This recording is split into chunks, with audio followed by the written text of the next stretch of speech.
ஆதியாகமம் 15ஆம் அதிகாரம் 1ஆம் வசனம். ஆபிராமே, நீ பயப்படாதே, நான் உனக்கு கேடகமும் உனக்கு மகா பெரிய பலனுமாய் இருக்கிறேன் என்றார். தேவன் இங்கே 2 முக்கியமான விஷயங்களை சொல்லுகிறார். முதலாவது, பயப்படாதே. ஆபிரகாமின் பயத்தை தேவன் அறிந்திருந்தார்.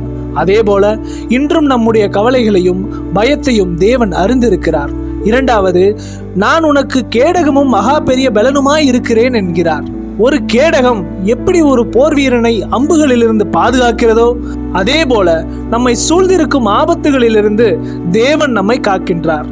ஆபிரகாமை அவர் தைரியப்படுத்தியது போல இன்றும் அவர் உங்களை நோக்கி, நான் உன்னோடு இருக்கிறேன், நீ பயப்படாதே என்று சொல்லுகிறார். இந்த புதிய நாளுக்காக ஜெபிப்போமா? இந்த வசனத்தின் மூலம் எங்களோடு பேசினதற்கு நன்றி இயேசப்பா. எங்களை சூழ்ந்திருக்கும் எல்லா பயங்களையும் நீக்கி நீர் எங்களுக்கு கேடகமாக இருந்து எங்களை காக்க வேண்டும் என்று நாங்கள் ஜெபிக்கிறோம். நீர் எங்கள் பெரிய பலன். இந்த வீடியோவை பார்க்கும் ஒவ்வொருவரையும் நீர் தைரியப்படுத்தி வழிநடத்த வேண்டும் என்று நாங்கள் ஜெபிக்கிறோம் ஏசப்பா.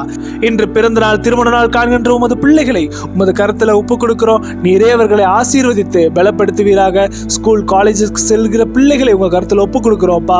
போக்கையும் வரத்தையும் ஆசீர்வதிங்க. தேவைகள் அநேகமா இருக்குது ஏசப்பா.